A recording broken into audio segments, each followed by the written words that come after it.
This is Carl at National RV Detroit. I'm going to walk you through your 2019 Palomino Solaire model 258 RBSS. Okay, I'm on the door side of the trailer. Now I'm walking towards the rear. Okay, so let's see what we've got here. You've got a swing out bracket for a grill. You have a quick connect LP fitting right, let me see if I can get a picture of it here. Right there, you can see it. So you'll use the hose that comes with it to connect your grill to the system right there. You've got a scissor style stabilizer jacks, and you have a 3/4 inch crank, or you can use a 3/4 inch socket on a drill like a lot of people do. Watch my camera work here, sorry. Here you have a kitchenette outside, so you got a refrigerator and you got plumbing and storage, so you can work outside. This is a 110 volt AC refrigerator, so as soon as you plug in the trailer, it's plugged in. Okay, so you got a large or wide power awning with LED lights. More storage here. This is just a service panel for your refrigerator. This vent up here is for your range hood fan. So if you're running the range hood fan to vent your range, you have to sort of push up on that baffle there at each corner so it flaps freely. Otherwise you keep it shut. But when you're venting, you want the baffle in there to be able to flap freely. All right, you got outside speakers, of course a TV hookup with a bracket, antenna out, and power. All right. This is, let me look in here to make sure I'm giving you correct information here. Yep, sure enough. There's a fitting in there, and you can use a crank to crank this slide out manually if you have to. So just keep that in mind, that this can be cranked manually in an emergency. All right, so moving forward. This is your hitch. We'll show you how it operates when you get here to pick it up, and there's your stabilizer crank that I told you about. Also, this tongue jack, this power tongue jack right here, also can be cranked manually using the same jack you use for the stabilizers. You just pull this plug here, just a rubber plug, you pull it out, and you can put that crank on there and crank it manually, or use a 3/4 inch socket on a drill. That'll do the same thing. Okay. Alright, so let's see what else we've got here. 2 LP tanks with an automatic changeover regulator. Deep cycle marine battery. Okay. Pass through storage to the other side, as you can see. This is the outside of your water heater. Now your water heater has a switch inside, but keep in mind the electric heating element is right here behind this cover, and this switch right here, this rocker switch, operates it. So when you want to run the water heater on electric, you're going to have to turn that on. Just always remember to make sure there's water in the water heater tank before you turn on any power source to it, because you don't want to damage it by dry firing it. So always make sure there's water in it. Also, you drain it right here, 1 inch and a 1/16 socket, 6-point. We'll take the drain out. There's an anode rod attached to it. That is so that's a safety device. That's a pressure release valve. Okay, never release the pressure or pull the plug on this tank unless it's totally cooled down. Never do it when there's hot water in the tank, or you'll scald yourself or worse. Okay, so the most common way to get water to the trailer is the city water hookup, which is right here. So you would just hook the hose up, turn it on, and you're all set. Now if you go to a campsite or a campground that does not have plumbing on the campsites, you can pre-fill your fresh water tank through here. So you pre-fill the tank, and then you use the electric pump in the trailer, and it will run all the plumbing in the trailer just like you have city water, but it'll be pumping water from your tank. Okay. All right. So you have a drain for your fresh water tank under there. That's just a petcock hanging down. You have a. Let me see what we got here. Look around real quick here. This is a gray tank right here. Let me see if there's any water in it, because we're in the process. There we go. Of water testing it. So that's a gray tank. It's called a galley tank, or gray tank number 2. It's always the same. That's sink water from your kitchen. All right, then we come back here. And we have 2 more dump valves.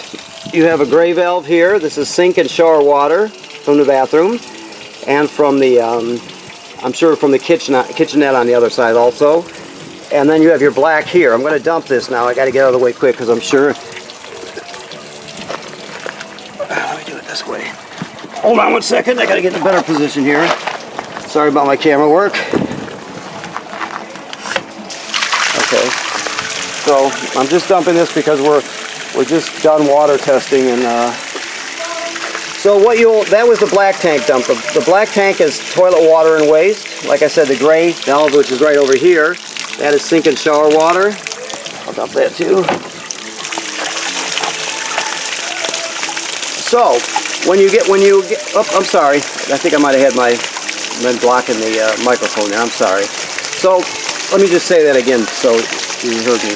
This is the black tank valve over here. That's toilet water and waste. This is the gray tank here, which is sink and shower water.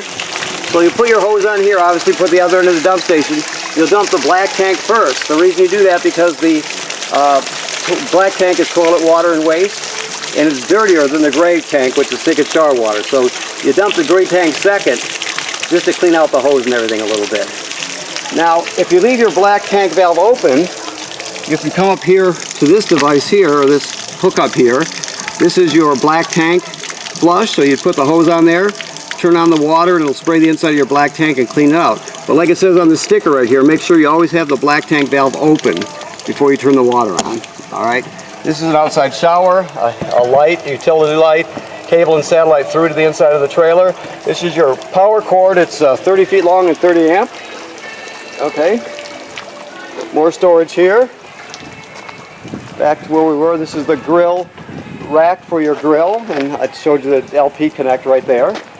Okay, this housing here tells us that this is pre-wired for a backup camera, so make sure you, if you get one for it, get the Furrion camera that fits inside that housing. We sell them here, but either way, wherever you get it from, just make sure you get the correct one that fits in the housing.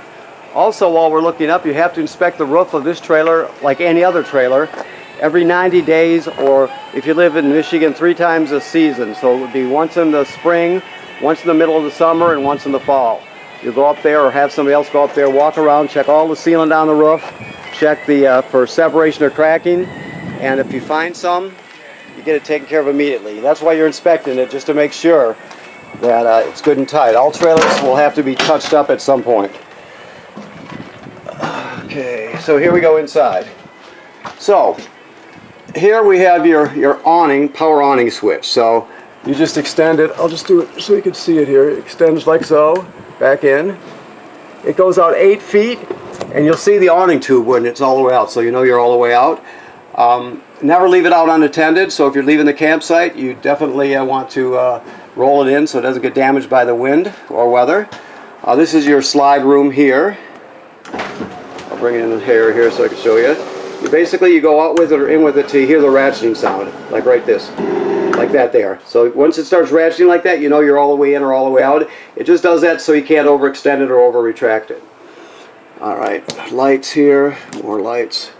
Your water heater, to light it on electric, to light it on electric was the switch that I showed you outside in the lower left hand corner. To light it on gas, you use this switch right here, just like that. Just remember, you always make sure there's water in the tank before you turn it on. The water pump I told you about, which we'll use to pump fresh water from the demand tank, or you also use it for winterization, but that's right there. Your battery, you check it, it's totally charged. Fresh water, we still have to drain that, but I've drained the black, this gray, and this gray. There's not 3 gray tanks on this one, so keep in mind that this is a standard panel, so it just shows an extra one that you don't use. Okay. Alright, so, okay, we'll come around here. You got a fireplace. The fireplace works on regular AC power, so you have to be plugged in to use it. It will, you can change the appearance of the flame. You can change the fan speed, low, high, and off for your space heater function on it. You can set the thermostat, that sort of thing. So it has a lot of options, or a lot of features. Of course, this is your radio and disc player. You can play discs here, DVDs and CDs. You can stream off this USB if you want to take all your albums with you on one stick and just take them with you, or you can hook up with Bluetooth from your phone or tablet and stream music or video from that. So it does all modern things, and it also has 2 speaker zones. One is inside the trailer, 2 are the outside speakers. So it does a lot. And of course your TV here. This particular one locks into place. It's a good bracket. I can tell it's a scissor by looking at it, so that's good. Just make sure you snap it into place when you close it, so it doesn't flop around when you're driving. Alright, so your refrigerator is a gas absorption refrigerator, meaning it'll run on 110 AC or on LP gas. So this is on and off. That's on right there. Okay, so auto basically means electric. The reason they call it auto is because it'll automatically seek out electricity. If it can't find 110 AC electricity, it'll automatically switch over to gas. So let's say you're away adventuring during the day and you have a power failure at the campsite. It'll automatically, once it loses the electricity, it'll automatically light it on gas so you don't spoil the food. So that's why they call it auto. You can also set it dedicated to gas just by doing that. But even if you don't, once it loses electricity, it will switch to gas. The only other thing to know about this is you set the temperature here. This thing's called a thermistor, and you basically push it up all the way till this wire is taut. The thing we're looking at right there is just a clip that holds it on. The thermistor is actually a cylinder on the end of that wire there. So you can pull it all apart. If it ever comes apart, you just piece it back together and slip it back on the fin there, right? So like the sticker says, the higher you go with it, the cooler it is. So basically you're going to have it up all the way. I mean, if you're out on a cold day and it's starting to frost up or something, then you would back it down. But generally speaking, you're going to have it up all the way. All right, this is the range to it. I told you about the vent outside and the baffle, so make sure you open that. The microwave works like any other microwave. Your range, I think the gas is probably on. Let's see. Maybe not. No. So basically, I'll talk you through it. So you're just going to go to light, and then you're going to turn the sparker clockwise to spark it, and it'll light. Each burner obviously has a knob. To light the oven, it's a little different. Under here, all the way to the back is a pilot light, right?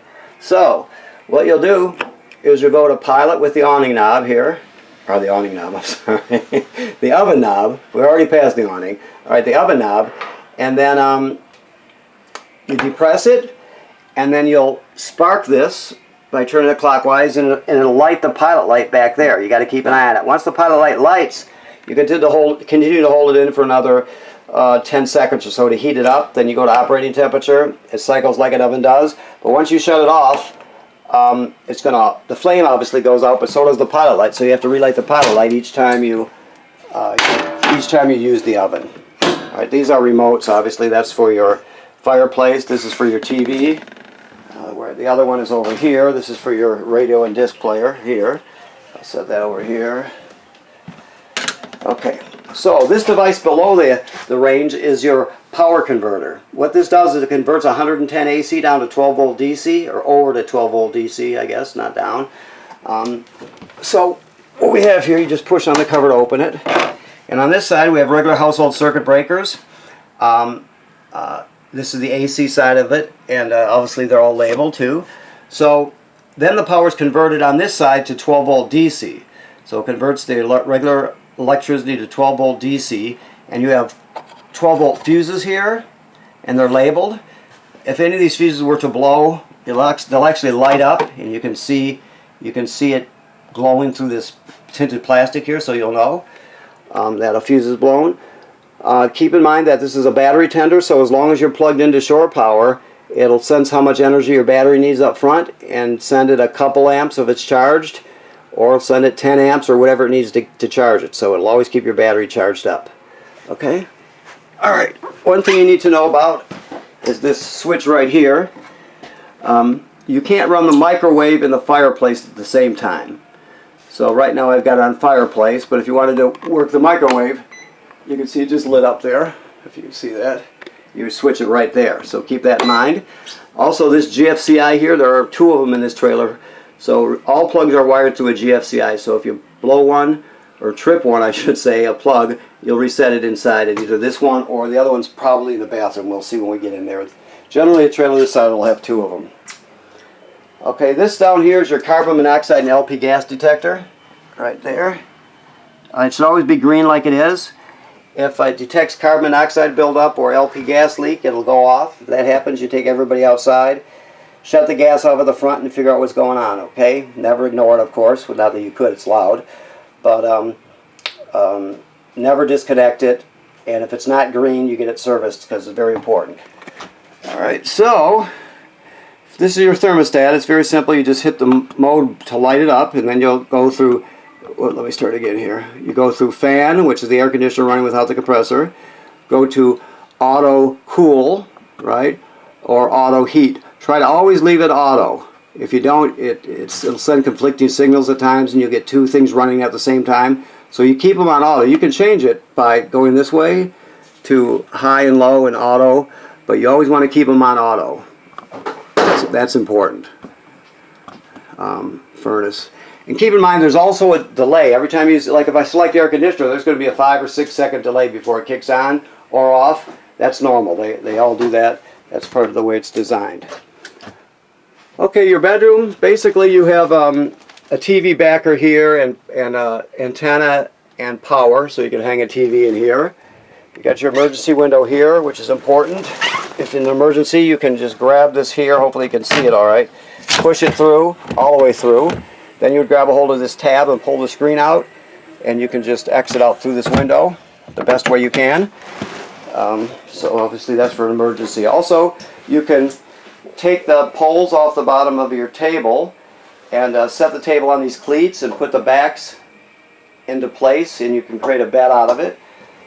So you have that, plus this is a jackknife sofa, so a jackknife's flat, so there's another bed you have. Okay.